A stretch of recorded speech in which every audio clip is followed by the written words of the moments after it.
Alors nous allons étudier le Becherel. C'est une nouvelle édition. Il y a toutes les règles de la grammaire et tout. Orthographe, conjugaison, Vocabulaire, littérature. Aussi, vous pouvez aller acheter ça.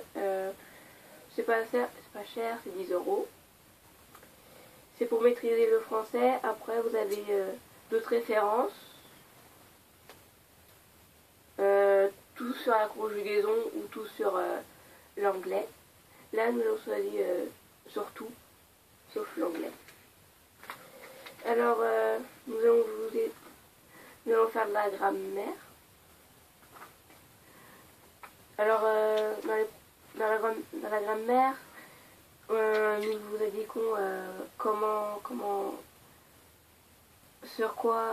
sont les pronoms, tous les pronoms personnels, relatifs, possessifs, démonstratif, interrogatif. Après, vous avez c'est des petites leçons qui vous aident qui vous entraînent à mieux les connaître. Vous copiez ça? Vous les copiez? Non. Ah non, on copie toutes les leçons, des fois il y a des trucs fondamentaux. Donc on vous résume, on vous aide, on fait des petits tableaux comme masculin, singulier, féminin, voilà. Sans proposition avec la proposition A ou 2. Après, il y a des mots en gras qui vous aident à montrer comment est un pronom, comment on remarque. Après, nous allons faire de l'orthographe.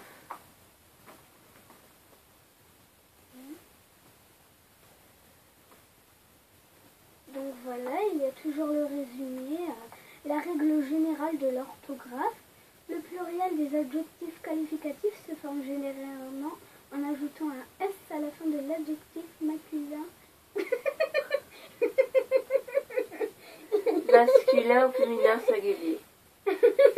Petit, petit avec un S, grande, grande avec un S. Les cas particuliers, les adjectifs masculins.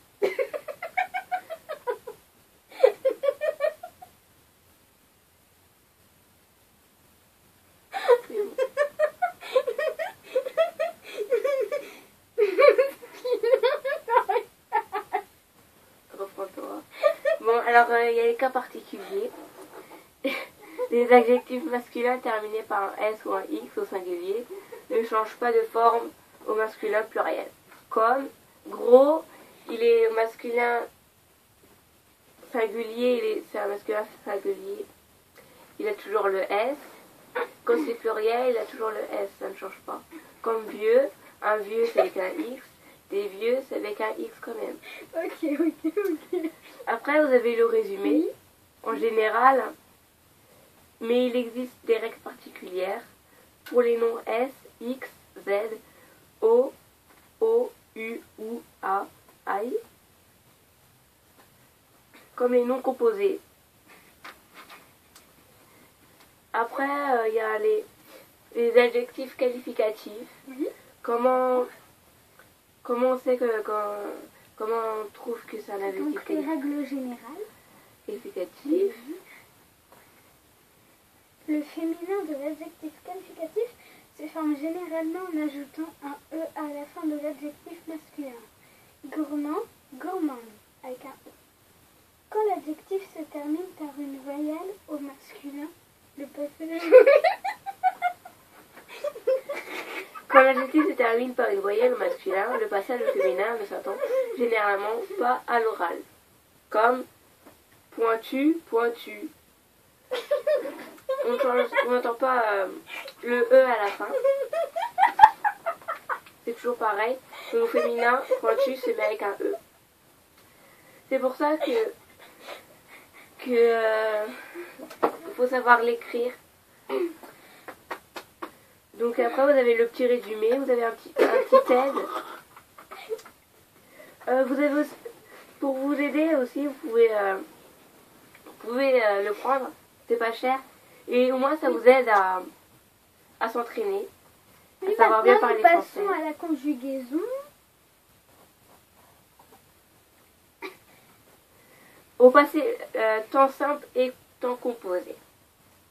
Alors, le verbe se conjugue selon...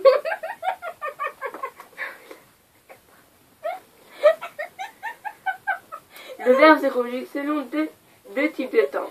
Le temps simple et le temps composé. Le temps simple sont constitués d'un seul mot. On distingue le présent, le parfait, le passé simple, le futur. La mer écrit un poisson bleu. Efface un poisson gris. La mer écrit qui prend feu. Efface un mât.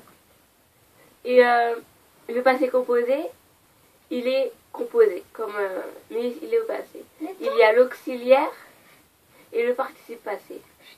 Les temps composés sont constitués de plusieurs mots, un ou deux auxiliaires et le participe passé. On distingue le passé composé, le plus que parfait, le passé intérieur et le futur intérieur.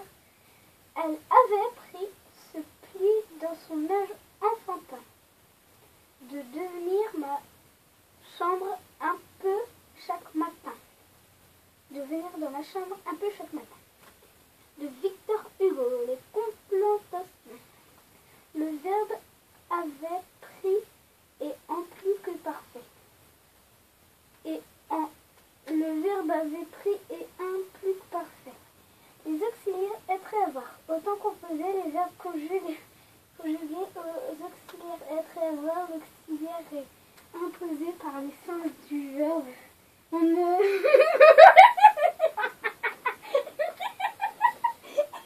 Nous allons passer au vocabulaire. Alors, le sens des mots évolue, que ce soit par affaiblissement, restriction ou extension. Un archaïsme est un mot vieilli qu'on emploie alors qu'il n'est plus en usage.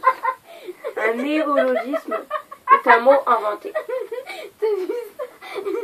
J'arrive pas à m'en retenir. Les néologismes. Un néologisme est un mot nouveau créé pour distinguer une réalité nouvelle. Un blog. Un blog est un journal personnel sur Internet. Alors, à l'époque actuelle, de nombreux néologismes sont des empreintes à l'anglais. Aussi, pour éviter un emploi exagéré de ces anglicismes et lutter contre le français, contre le franglais, français-anglais, des recommandations officielles invitent à employer des termes équivalents français. L'adjectif, quelle que soit sa fonction, s'accorde un genre et un nombre, avec le nom qu'il rapporte. Non, en fait, je suis passée l'orthographe.